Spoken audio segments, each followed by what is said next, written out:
पाठ 5 काकी।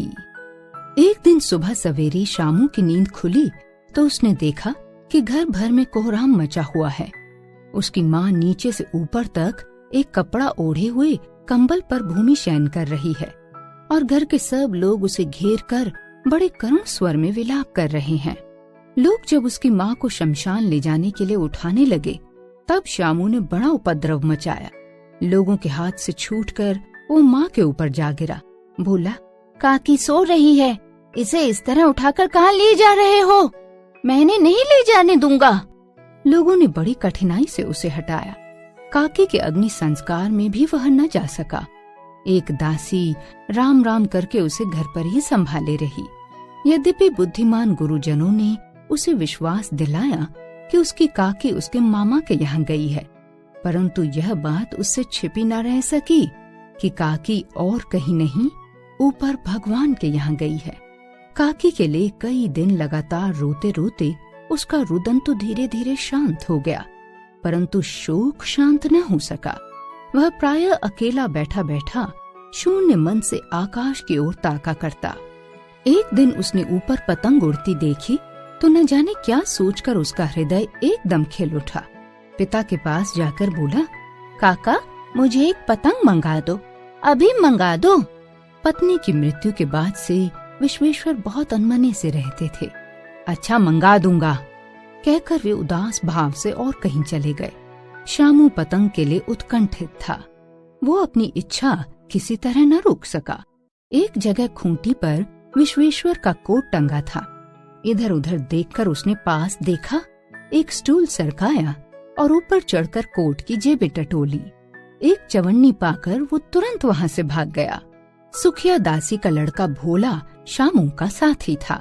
शामू ने धीरे से कहा, अपनी जीजी से कहकर चुपचाप एक पतंग और डोर मंगा दो। देखो अकेले में लाना, कोई जान न पाए। पतंग आई। एक अंधेरे घर में उसे डोर बांधी जाने लगी। शामू ने धीरे से कहा, भोला अगर किसी से ना कहें तो एक बात कहूँ, मैं अपनी काकी के नाम एक पतंग भेजना चाहता हूँ, जिसकी डोर पकड़कर काकी नीचे उतर आए। भोला शामू से अधिक समझदार था। बात सुनकर उसने कहा, बात तो बड़ी अच्छी सोची, परंतु एक कठिनाई है। यह डोर पतली है, इसे पकड़कर काकी उतर नहीं सकती। इसके टूट जाने का डर है। पतंग में मोटी रस्सी हो तो सब ठीक हो जाए। शामू गंभीर हो गया। मतलब यह बात लाख रुपए की सुझाई गई, परंतु कठिनाई ये थी कि मोटी रस्सी कैसे मंगाई जाए। एक तो उसके पास दाम नहीं है और घर के जो आदमी उसकी काकी को बिना दया माया के जला आए हैं, वे उसे इस काम के लिए कुछ देंगे नहीं। उस दिन शामू को चिंता के मारे पूरी रात नींद नहीं आई। पहले दिन की तरह ही तरकीब से दूसरे दिन फिर उसने पिता के कोट से 1 रुपया निकाला। उसे ले जाकर भोला को दिया और बोला, देख भोला, किसी को मालूम न होने पाए, अच्छी अच्छी 2 रस्सियां मंगा दे। एक रस्सी छोटी पड़ेगी। जवाहर भैया से मैं एक कागज पर काकी लिखवा लूंगा। नाम लिखा रहेगा तो पतंग ठीक उन्हीं के पास पहुंच जाएगी। 2 घंटे बाद प्रफुल्ल मन से शामू और भोला अंधेरी कोठरी में बैठे हुए पतंग में रस्सी बांध रहे थे। अकस्मात उग्र रूप धारण किए विश्वेश्वर शुभ कार्य में विघ्न की तरह वहां आ पहुँचे। भोला और शामू को धमका कर बोले, तुमने हमारे कोट से रुपया निकाला है? भोला एक ही डांट में मुखबिर हो गया।